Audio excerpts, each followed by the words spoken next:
Hello everyone. So I'm kind of just going to go for it. This is totally unedited completely, but I really like this story and I think you'll also really like this story, even if some parts may just not make sense at all. Again, this is sort of what happened to Fox's Creed. This is very unedited. Hopefully, though, this one is a little more juicy and you'll enjoy it. So, we'll give it a shot. Here is A Siren's Melody, Broken, or A Siren's Broken Melody. Chapter 1. The reef was bursting with fish, trying to get where they needed. The stingrays had just come back from migration.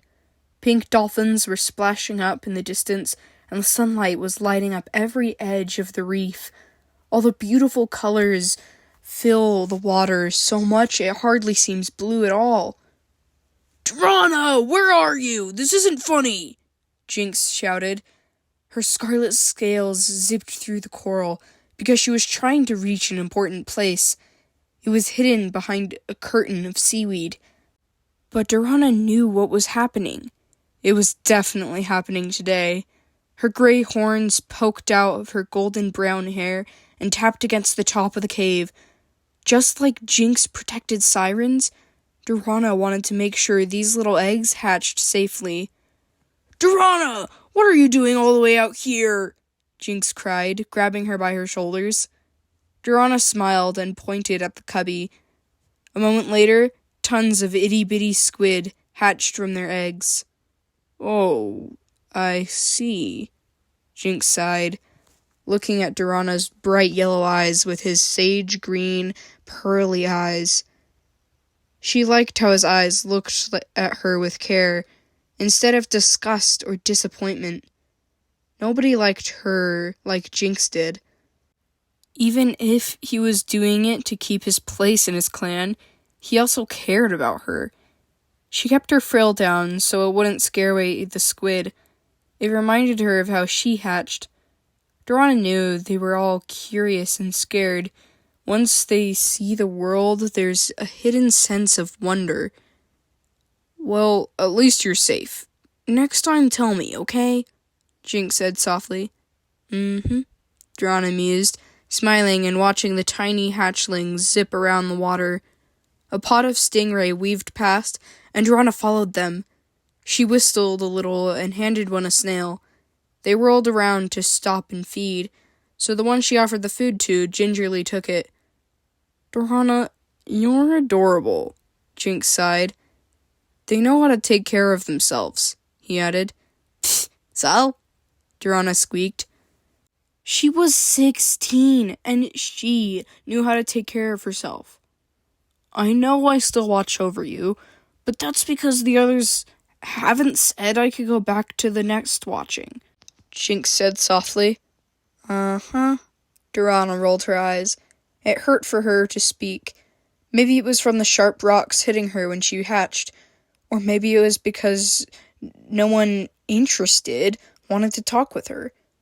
She didn't talk much anyway. She preferred to watch and listen. "We should head back. I know this isn't the Forbidden Reef, but it's dangerous to be this close to land," Jinx said worriedly. Drana sighed and swished back to Jinx. Her brown fins made a bunch of bubbles, and she smacked her tail into his face. "Hey!" he laughed, swimming after her. They laughed and swam together with a pod of dolphins. Drana got close to the surface and jumped up with the dolphins. "Okay, no more of that. A ship could have seen you. You're not supposed to go up until you're 30, Jinx reminded her. Drana groaned and smiled at him. The ocean was just so beautiful. But she still wanted to see the sky and feel the cold air brush against her scales. They dove down to the coral village down below, and just like clockwork, both of them got a ripple of looks. "Drana, you have a baby squid in your frill," Jinx laughed, picking it out carefully with his claw.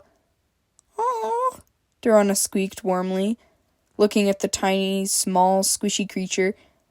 They laughed a little and swam into their coral hut. She took the squid to a small gorgonisia in a pot. "Why are you keeping it alive?" Jinx asked. "He's cute," Durana shrugged.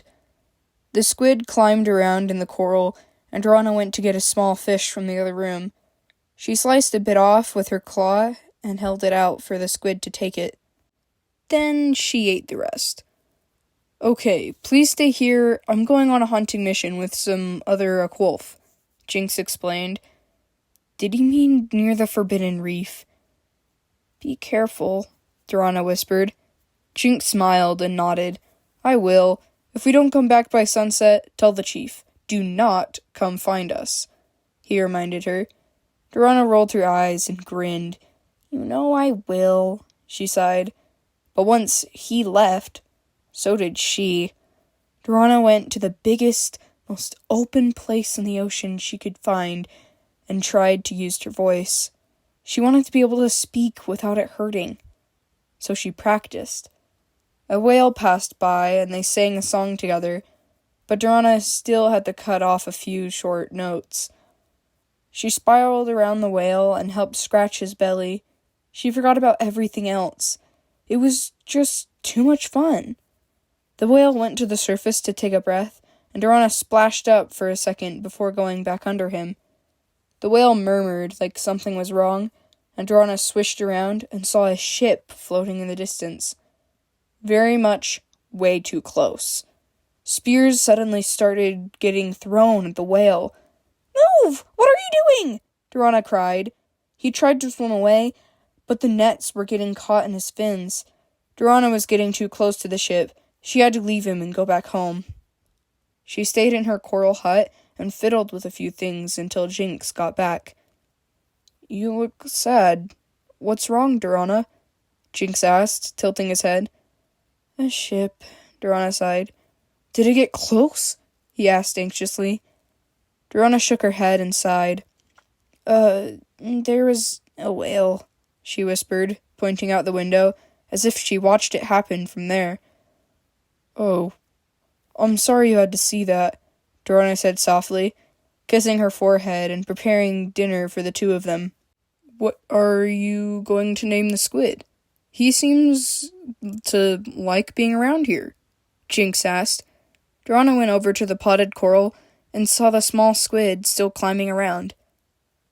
"Proto," she said thoughtfully, rubbing her claw against the cute little squid. His itty-bitty tentacles wrapped around her claw, and his colors popped up with yellow and gray. "Aw, that's cute. Are you hungry?" Jinx asked warmly. Durana smiled and nodded, hooking Proto back to the coral. They had dinner and went to bed, but in the morning, Durana snuck off again. She just had to see if that whale was okay. Durana went back out into the open sea and looked for miles, but there wasn't a single whale in sight. She went back to the reef and found something to eat. Then she ran into a larger siren. "What are you doing out here?" she asked in shock. Durana didn't really have a reason. "It's just pretty," she choked. This siren didn't look much older than Durana.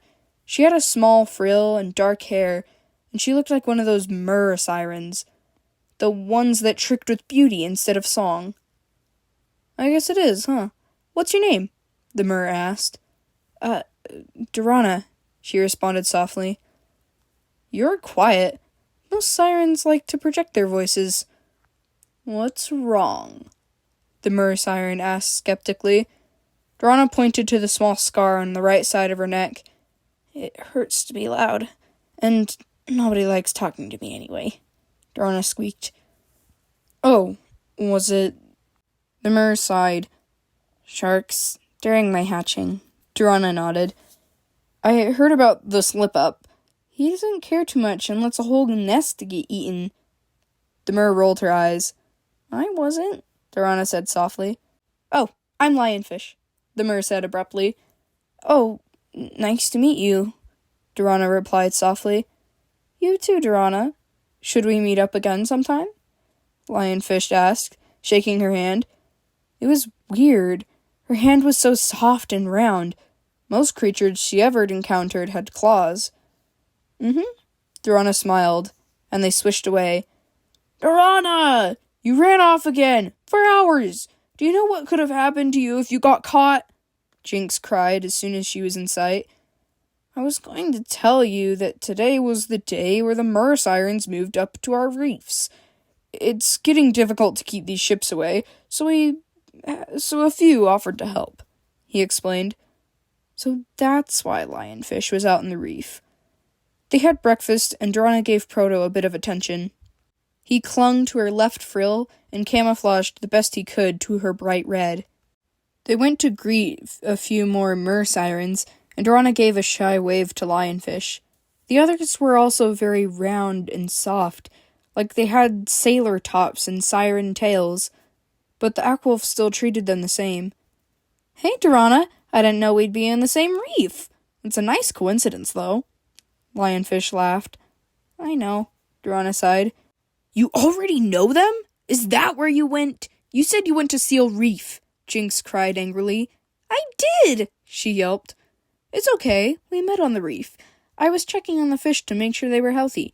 Then I bumped into Durana, Lionfish explained.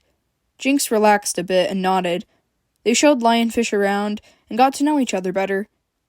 All right, I'm going on another hunt. Can you two please stay here? Here, preferably. Durana, I know you like running off. Jinx scolded her before he left.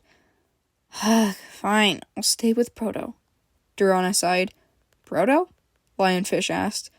Then the little squid zipped out and clung to Durana's horn. There's another weird thing. Mer sirens didn't even have horns.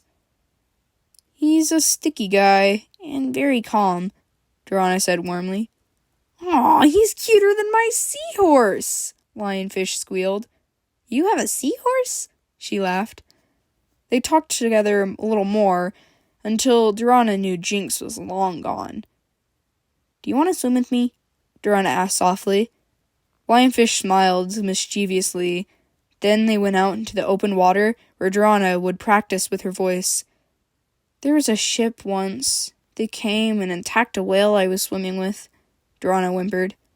Oh my, that sounds scary. Why do you still come out here if it's ship territory? Lionfish asked. Durana splashed out of the water. Because it's fun, she snickered, swirling a torrent of bubbles around Lionfish. And that is chapter 1. If you like it, please tell me. I have absolutely no idea when this next chapter is going to come out, but tell me who you like. Do you like Jinx? Do you like Durana? Or do you like Lionfish? Please tell me. And that will be the first official kickoff of A Siren's Broken Melody. Bye.